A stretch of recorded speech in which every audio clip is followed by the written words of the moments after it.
when it was done, when it was sequenced and mixed and mastered, and you sat down and you thought, and you listened to it, and you were able to kind of, final brush strokes. I'm going to step away from the painting. I'm not going to put any more on it or take any more away. And this is it. And you listen to it. Tell me about, because that's the big. It's kind of letting go. Tell me about. Yes. How did it feel? That was actually here. That was in Abbey Road. It was in the because the final part of it was doing the Atmos mix, the big surround mix, and I did that here over a couple of days. And that was the very last part of it. And because it was after that, you can't really change anything. I had been changing things. The vinyl mixes are ever so slightly different to the digital and the CD mixes. I was still going home and change stuff because I mixed it at home. So, but when I came here, it was the final part of it was the Atmos, and I'd had to pay really close attention to everything in the songs. And I hadn't really done that from when we were recording them. It's different. You're kind of almost putting it all apart to see which bit goes where, and if you really want it to go anywhere, or if you want it all to stay down the front, or like. And it was actually sitting here, and I sat on my own and listened when we'd done it, and listened.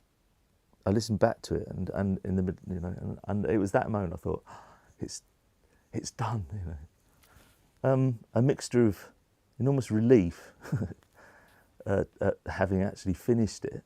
And also, I really like it. I think it's a really good album. I mean, I'm going to sound like Oasis. It's not as good as the next one. But no, I'm pleased that my original ideas for what it was going to be. I'm glad that I was flexible enough to change that kind of midstream and to turn it into something which it's a much more engaging piece of work. I think it's sequenced in such a way that I think it kind of takes you somewhere. You end up at it's just about 50 minutes long, and I think you end up somewhere different than where you started out. And hopefully, people will react to it. The few people that have heard it so far have, which it's very gratifying having spent the time with it that I have, to suddenly let other people listen to it. It's a strange thing. It's always a weird moment when suddenly people start listening to what you've been doing.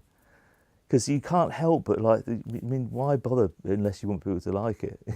I hate people that say it's a kind of faux artistry when you're thinking, I'm just doing it for myself. I mean, you're really not. You don't make records for yourself. It's like you can sit at home and strum an acoustic guitar and sing it for yourself, but you don't bother going through all this and making an album unless you want people to really like it. And I